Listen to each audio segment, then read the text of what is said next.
Muy buenas tardes, feliz sábado para todos, que el Señor me los guarde, que el Eterno me los bendiga. Una vez más, en este día de reposo, pues vamos a estudiar el libro de Isaías y esta vez lo hacemos con el capítulo 10. Isaías capítulo 10. Recuerde que todos los sábados estamos estudiando un capítulo de Isaías en vivo y esto es para la bendición de Dios, para que cada uno de nosotros seamos edificados. Primeramente yo y luego también mi familia. En esta oportunidad vamos a continuar con el capítulo 10, pero no sin antes orar. Vamos a orar al Padre y vamos a pedir su dirección. Oremos. Bendito Dios, eterno Padre, permita, Señor, que en esta hora, en este momento, al abrir sus santas escrituras, usted nos pueda dirigir, Señor, y que su Espíritu nos hable a través de ella. Señor, ayúdanos cada día a ser edificados en ti, sobre la roca, Padre, para hacer buenas obras, Señor. Desecha todo lo malo que hay de nosotros, Señor. Cámbianos, Padre, y transfórmanos para ser cada día semejantes a ti. En el nombre de Yeshua. Amén, Señor. Amén. Muy bien. En esta oportunidad vamos a ir, por favor, al libro de Isaías, capítulo 10. Libro de Isaías, capítulo 10. Y como hemos estudiado en el capítulo anterior, en el 9, ¿verdad? Hemos visto que y la ira del Señor se derrama sobre Israel. ¿Por qué causa? Porque realmente hay arrogancia, hay engaño, hay maldad. Y en el capítulo 10 continúa diciendo una de las características negativas de Israel y es la injusticia, ¿okay? El engaño. Y continuamos en el verso 1 del capítulo 10, dice, hay de los que dictan leyes injustas y prescriben tiranía. ¿Okay?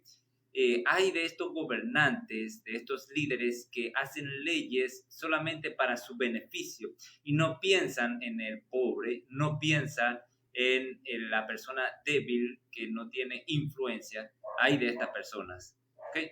Dice para apartarle del juicio a los pobres y para quitar el derecho a los afligidos de mi pueblo, para despojar a las viudas y robar a los huérfanos. En otras palabras, son líderes corruptos. ¿Okay? Hay de estas personas que tienen autoridad sobre otras personas, sobre masas, y se aprovechan de ella, ya sea en el ámbito político, ya sea también en el ámbito religioso o en cualquier otro ámbito. Siempre hay personas que buscan aprovecharse del más débil. ¿Cuánta gente no hemos visto por ahí que salen pidiendo o exigiendo una colaboración o incluso hasta un diezmo a personas que son fáciles de influenciar y prácticamente le quitan el poco recurso que tiene aprovechándose de su autoridad? Por eso le dice, hay de estas personas que quitan ese derecho. Y pregunta, ¿qué haréis en el día del castigo? ¿Qué van a hacer esas personas cuando venga el día del juicio? ¿A quién os acogeréis para que os ayude cuando venga de lejos el asolamiento? ¿En dónde dejaréis vuestra gloria, vuestro honor, vuestra riqueza, vuestro poder? ¿Dónde lo vas a dejar? Sin mí se inclinarán entre los presos y entre los muertos caerán. Ni con todo esto ha cesado su furor, sino que todavía su mano está extendida. ¿Okay? Aún con todo esto, la ira del Señor sigue extendida, la ira del Eterno sigue dispuesta a seguir castigando a estas personas. Pero ahora, en el capítulo 10, del verso 5 en adelante, cambia el panorama y empieza a hablar de los asirios, ¿ok? Y al hablar de los asirios, fíjate cómo el Señor los trata. Dice, oh Asiria, verso 5, oh Asiria, vara y báculo de mi furor, en su mano he puesto mi ira. Le mandaré contra una nación pérfida, una nación falsa, y sobre él el pueblo de mi ira le enviaré, para que quite despojo y arrebate presa, y lo ponga para ser hollado como lodo en las calles. ¿Okay? En otras palabras, el Señor va a usar la nación de Asiria como una vara para castigar a su pueblo, como un instrumento. Y aquí pues surgiría la pregunta, oye, el Señor usa entonces a los impíos, el Señor usa a las personas que no creen en Él, porque si vemos a los asirios, Los asirios era una nación pagana, llena de ídolos, y de nada creían en Dios, pero fue utilizada por el Eterno.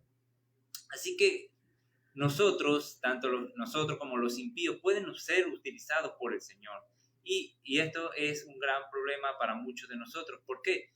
Porque a veces pensamos que si somos utilizados por el Señor, es porque estamos haciendo lo correcto, es porque andamos por el buen camino.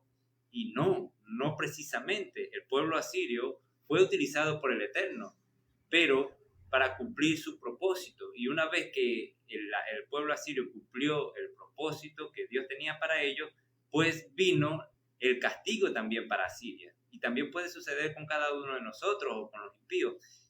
Puede suceder que el Señor nos esté utilizando poderosamente y nosotros pues nos llenemos de vanagloria, nos hinchamos y empezamos a creernos que somos más que los demás, pero cuando haya terminado Dios con el propósito de cada uno de nosotros, el Señor va a dictar justicia con nuestra vida, que hemos hecho, ¿okay?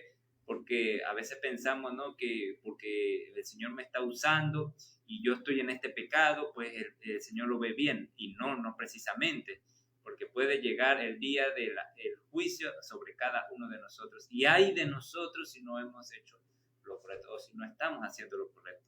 Por eso aquí dice, Asiria, vara y báculo, ¿okay? De mi furor en su mano he puesto mi ira.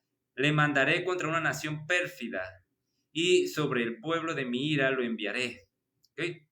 Para que quite despojo y arrebate presa y lo ponga para ser hollado como lodo en las calles. O sea, el pueblo asirio lo que va a hacer es pisotear al pueblo de Israel y lo va a humillar, ¿ok?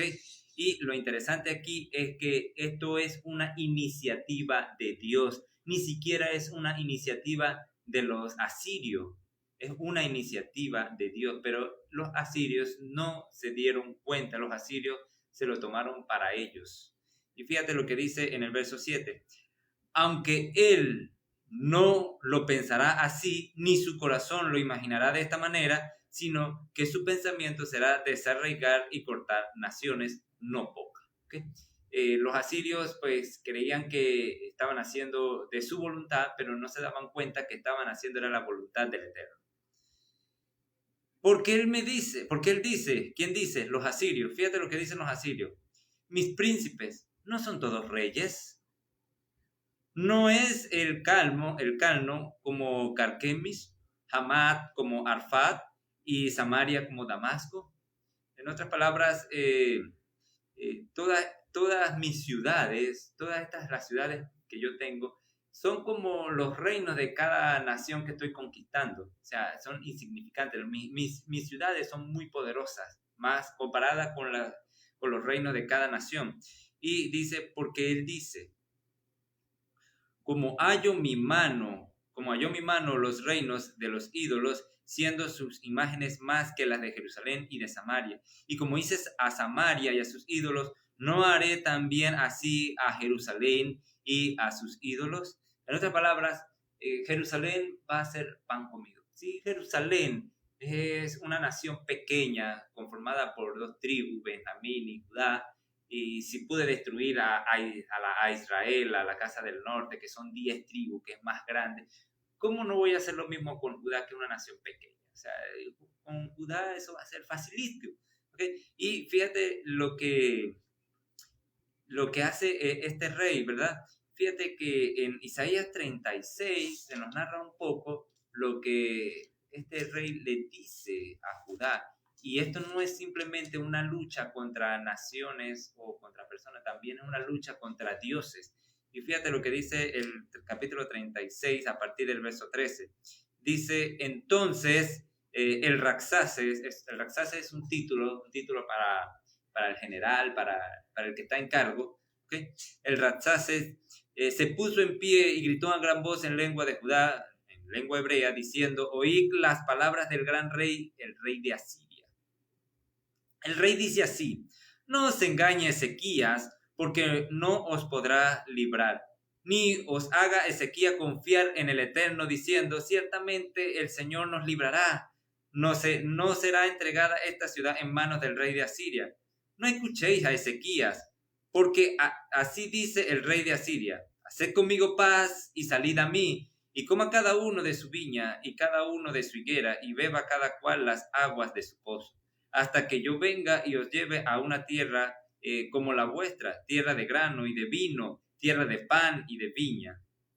En otras palabras, la astucia o las palabras que utiliza este Rabsaces son las mismas que usa Satanás para con cada uno de nosotros. Igual como lo quiso hacer con Jesucristo, ¿ok?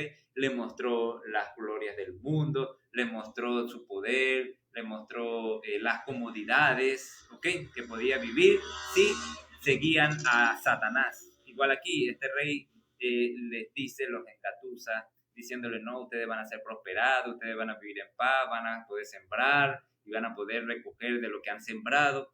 Y son las mismas palabras que usa Satanás en nuestras vidas. Nos pinta un mundo bien bonito, pero a la final el camino es camino de muerte. Fíjate, verso 18: mirad que no os engañe Ezequías diciendo: el Señor os librará. ¿Acaso libraron los dioses de las naciones cada uno su tierra de la mano del rey de Asiria? Y aquí ya no se mete con los líderes de Jerusalén, sino se mete con su Dios. Fíjate, ¿dónde está el Dios de Hamad y de Arfat?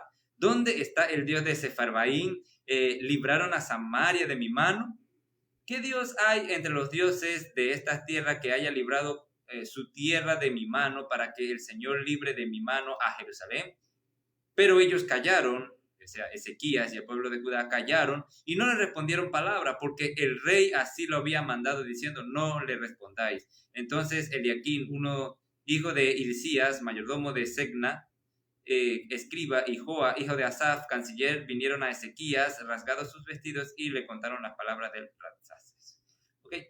En otras palabras, el rey de Asiria tuvo esta gran victoria contra todas las naciones. ¿Por qué? Porque todas estas naciones no confiaban en el Eterno, simplemente confiaban en un ídolo, en algo vacío, en algo nulo. Pero una vez que Asiria llega a Jerusalén y este rey Ezequías pone su confianza en el único Dios verdadero, ahí es donde hay un obstáculo para el rey de Asiria, ¿ok? Así que cuando el enemigo llegue a nuestras vidas y quiera derribarnos, quiera destruirnos, si nuestra vida está puesta en el Eterno, no tenemos por qué tener temor. ¿Por qué? Porque nosotros somos más cuando estamos con el Señor que el mundo entero cuando se une en contra del Señor. Y continúa en el verso 10, capítulo 10, verso 13, dice: porque dijo: con poder de mi mano he hecho esto, y con mi sabiduría, pero en el verso 12 no lo leímos: pero acontecerá que después que el Señor haya acabado toda su obra en el monte de Sión y en Jerusalén, castigará el fruto de la soberbia del corazón del rey Asiria y la gloria de la altivez de sus ojos. En otras palabras, una vez que el Eterno haya terminado de usar al rey de Asiria como su vara, como su instrumento para castigar, para disciplinar a su pueblo, una vez que haya terminado, el Eterno entonces hará juicio contra Asiria por rebelarse contra el Eterno. Por eso, otra vez repito, si el Señor te está usando en este momento, no te alabes, no te creas, por decir así, la última Coca-Cola, no se engruese tu corazón. No digas porque yo soy sabio, porque tengo mucha sabiduría y por eso el Señor me usa. No sabemos por qué el Señor nos está usando cada uno de nosotros. Puede ser para llevar un mensaje o para cumplir la misión hacia otra persona, uno nunca sabe. Por eso es que cada día nosotros debemos revisarnos. No importa que nos esté yendo bien, no importa que todas las cosas nos estén saliendo perfecto, tenemos que revisarnos. ¿Por qué? Porque cuando venga la hora de juzgarnos, cuando venga la hora de revisar nuestros actos, tenemos que ser hallados limpios y poner siempre nuestra confianza en el Eterno. Dice el verso 13: porque dijo, ¿quién dijo? Asiria. Fíjate lo que decía Asiria: con el poder de mi mano lo he hecho, y con mi sabiduría, porque he sido prudente, quité los territorios de los pueblos y saqué sus tesoros y derribé como valiente a los que estaban sentados. Y halló mi mano como nido las riquezas de los pueblos, y como se recogen los huevos abandonados, así me apoderé de toda la tierra, y no hubo quien moviese ala, ni abriese la boca y graznase. Ahí hace la pregunta, y fíjate, vamos a analizar estas preguntas. ¿Se gloriará el hacha contra el que con ella corta? O sea, el hacha se ha de gloriar porque cortó unos árboles, pero ¿quién utilizó el hacha? El hombre, ¿verdad? Entonces, ¿quién nos utiliza a nosotros? El Eterno, somos instrumentos del Eterno. Por eso es que no debemos vanagloriarnos. Cualquier obra buena que nosotros hagamos, la gloria tiene que ser para el Eterno, no para nosotros. Nosotros simplemente somos un instrumentos en la mano del Eterno. Se gloriará el hacha contra el que con ella corta, o se ensoberbecerá la sierra contra el que la mueve, como si el báculo levantase al que lo levanta, como si levantase la vara al que no es leño. 16. Por esto el Señor, el Jehová de los ejércitos, enviará debilidad sobre sus rebustos, y debajo de su gloria encenderá una hoguera como ardor de fuego. Y fíjate cómo el Señor juzgó a los asirios. Y esto está en el capítulo 37 de Isaías, capítulo 37, del verso 33 en adelante. Dice: por tanto, así dice el Señor acerca del rey Asiria: no entrará en esta ciudad. ¿En cuál ciudad? En Jerusalén. No entrará en esta ciudad, ni arrojará saeta en ella. Fíjate, ni una flecha va a lanzar contra Jerusalén. Fíjate lo poderoso que es el Señor. Ni una flecha va a lanzar contra Jerusalén. No vendrá delante de ella con escudo, ni levantará contra ella baluarte. Por el camino que vino volverá, y no entrará en esta ciudad, dice el Señor, porque yo ampararé a esta ciudad para salvarla, por amor de mí mismo y por amor de David mi siervo. Y salió el ángel de Jehová y mató a 185,000 en el campamento de los asirios. Y cuando se levantaron por la mañana, he aquí que todo era cuerpo de muertos. O sea, un solo ángel, el ángel del Señor, mató a 185,000 soldados asirios en una noche. Entonces Senaquerib, rey de Asiria, se fue e hizo su morada en Nínive. Y aconteció que mientras adoraba en el templo de Nimrod, su dios, sus hijos Adramelech y Sarecer le mataron a espada y huyeron a la tierra de Ararat, y reinó en su lugar Esar-Adón, su hijo. Así que tanta vanagloria, tanto orgullo para la final terminar muerto en el templo de su Dios, ¿verdad? Y por sus propios hijos. Por eso es que nosotros debemos humillarnos delante del Eterno. ¿Por qué? Porque a la final nosotros vamos a ser glorificados por Él. ¿Okay?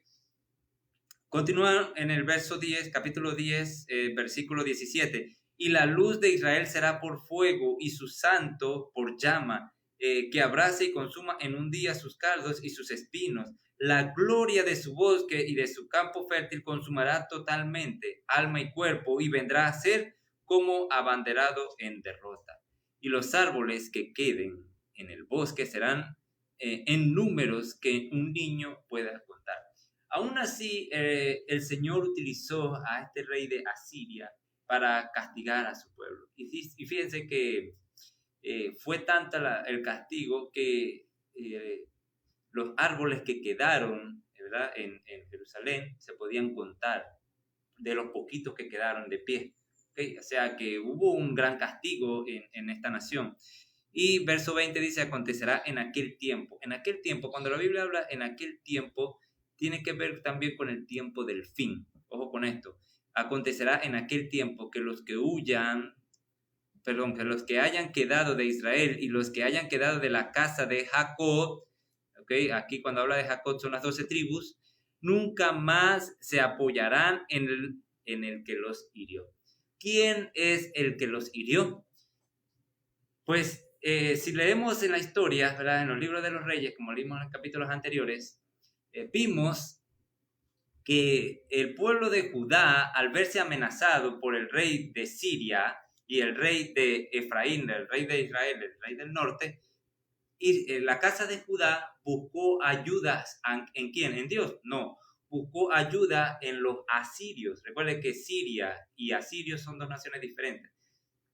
Judá buscó ayuda con los asirios, ¿ok?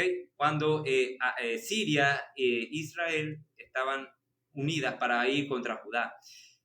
Pero Judá, los asirios fueron en contra de Jerusalén. O sea que la ayuda que buscó Jerusalén se le volvió para atrás, se le volvió hacia atrás, se le volvió en contra, ¿ok? Así que es interesante, ¿no? Porque muchas veces nosotros ponemos nuestra confianza en hombres, en poderes humanos, ¿ok? Pero esos poderes humanos puede ser que nos ayude, pero en un futuro pueden rebelarse contra nosotros y ser de aguijón, ser de espina contra nosotros, ¿ok? Por eso es que nosotros debemos buscar siempre refugio en el Eterno, en el Señor. Así que no se apoyarán en los que lo hirió el rey de Asiria, sino que se apoyarán con verdad en el Señor, el Santo de Israel. El remanente volverá, el remanente de Jacob volverá al Dios fuerte. ¿Se acuerdan de la profecía de Sear-Jasub? Sear-Jasub, un remanente volverá. Aquí lo vuelve a decir, entonces el remanente volverá, el remanente de Jacob volverá. ¿A dónde va a volver? Al Dios fuerte, al Dios eterno. Porque si tu pueblo, oh Israel, fuere como las arenas del mar, muchísimos, innumerables, incontables, solamente el remanente volverá, la destrucción acordada rebosará justicia. ¿Okay? Pues el Señor Jehová de los ejércitos hará consumación y ya determinada en medio de la tierra. Por tanto, el Señor Jehová de los ejércitos dice así: pueblo mío, morador de Sión, no temas a Asiria. Asiria también se le compara con Satanás, ¿okay? Y eso lo vamos a ver más adelante. Pero Asiria también se puede comparar con Satanás, con el enemigo de Dios. Todo aquello que sea enemigo de Dios, pues es aliado de Satanás. Y dice aquí el Eterno, pueblo mío, no temas, morador de Sión, no temas a Asiria, con vara te herirá y contra ti alzará su palo y a la manera de Egipto. ¿Okay? Puede ser que el enemigo en ocasiones nos hiera, nos lastima, pero recuerde que nosotros estamos bajo la mano del Eterno. Y si el Señor permite que el enemigo nos castigue, ¿es para qué? Para corregirnos, es para enderezarnos, es porque el Señor quiere que aprendamos. De hecho, hay un mandamiento que dice que el que ama a su hijo lo corrige, el que no lo ama no lo corrige. Y fíjate lo que dice en el verso 24, por tanto, el Señor Jehová de los ejércitos dice así: pueblo mío, morador de Sión, no temas a Asiria, con vara te herirá y contra ti alzará su palo a la manera de Egipto. Mas de aquí a muy poco tiempo se acabará mi furor y mi enojo para destrucción de ellos. Y levantará el Señor de los ejércitos azote contra él. ¿Contra quién? Contra Asiria, como la matanza de Madián en la peña de Ored, y esto lo vemos, esto es lo que sucedió en Jueces capítulo 7, ¿verdad? Con Gedeón y sus 300 hombres, ¿ok? Gedeón y los 300, así entonces va a destruir al rey de Asiria.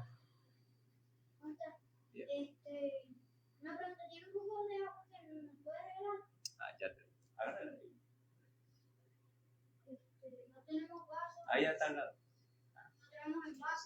Ahí está el vaso. Ok, entonces el Señor levantará ejército contra él, contra Asiria, así como la matanza de Madián en la peña de Ored, y alzará su vara sobre el mar, como hizo por la vía de Egipto. O sea que así como el Señor destruyó al enemigo usando solamente 300 hombres en la historia de Gedeón en Jueces 7, y así como abrió camino sobre el Mar Rojo cuando el pueblo de Egipto estaba persiguiendo al pueblo de Dios, así va a ser entonces con nuestras vidas. Cuando el enemigo nos rodea, cuando el enemigo nos cerca y para destrucción, el Señor va a actuar milagrosamente en nuestras vidas para librarnos y para rescatarnos. ¿Okay? Continuamos en el verso 27. Acontecerá en aquel tiempo que su carga será quitada de tu hombro y su yugo de tu cerviz, y el yugo se pudrirá a causa de la unción. ¿Okay? El yugo también podemos compararlo con tradiciones. Muchas de las tradiciones van a ser quitadas, o también puede ser con la esclavitud con la que estamos viviendo. ¿Okay? Y el yugo se pudrirá a causa de la unción. Cuando recibimos la unción del Eterno, la unción del Señor, pues entonces nosotros vamos a ser libres, vamos a quedar en libertad. Y vino hasta Ahad, pasó hasta Migrón, en Micmas, contra su ejército. Y aquí en adelante, en el versículo 28, en adelante, el Señor va a profetizar cuál va a ser la ruta que va a usar el rey de Asiria para ir contra Jerusalén. Fíjate que hasta el Señor profetizó la ruta que iba a usar el rey de Asiria. Vino hasta Ahad, pasó hasta Migrón, en Micma contra su ejército. Pasaron en el Vado, se alojaron en Jeba, Ramá tembló, Gabaa de Saúl huyó. Grita en alta voz, hija de Galín, haz que se oiga hacia Lais, provincia de Anatot.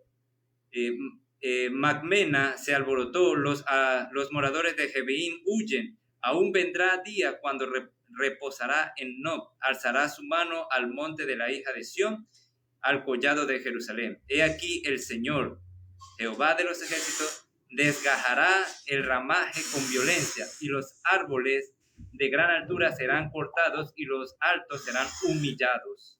Y cortará con hierro la espesura del bosque, y el Líbano caerá con estruendo. Así que en estos versículos 33 y 34 nos viene hablando también no solamente de Judá, perdón, no solamente de Asiria, también nos habla de Judá. Y fíjate que si ponemos en el versículo 33, lo comparamos con Judá, dice: he aquí el Señor Jehová de los ejércitos desgajará el ramaje con violencia, y los árboles de gran altura serán cortados, y los altos serán humillados, y cortará con hierro la espesura del bosque, y el Líbano caerá con estruendo. ¿Y cómo lo comparamos con Judá? ¿Por qué? Porque dice en el capítulo 11, versículo 1, en medio de esta limpieza de estos árboles caídos, fíjate como dice en el verso 1, saldrá una vara del tronco de Isaí, y un vástago retoñará de sus raíces. O sea que en medio de esa destrucción, en medio de ese asolamiento, el Señor va a brotar una vara del tronco de Isaí. ¿Okay? Un retoño, un vástago. Y entonces ese va a ser la salvación. Y aquí se refiere entonces al Mesías, a Yeshua. Pero este capítulo lo vamos a ver en la próxima semana. Lo que podemos aprender en el día de hoy es que el Señor puede usar personas que no confían en Él.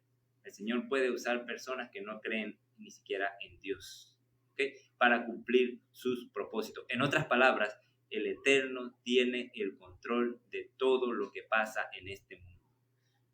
No es porque el enemigo se le ocurrió a hacer esto, no. Simplemente es porque el Eterno lo permitió, el Eterno así lo determinó, y cuando cumpla con su propósito, pues el Eterno va a traer juicio con esta persona o con esta entidad que se rebeló contra el pueblo de Dios o contra su ungido. Shalom, shalom, que el Señor me lo bendiga, y nos vemos entonces las próximas semanas.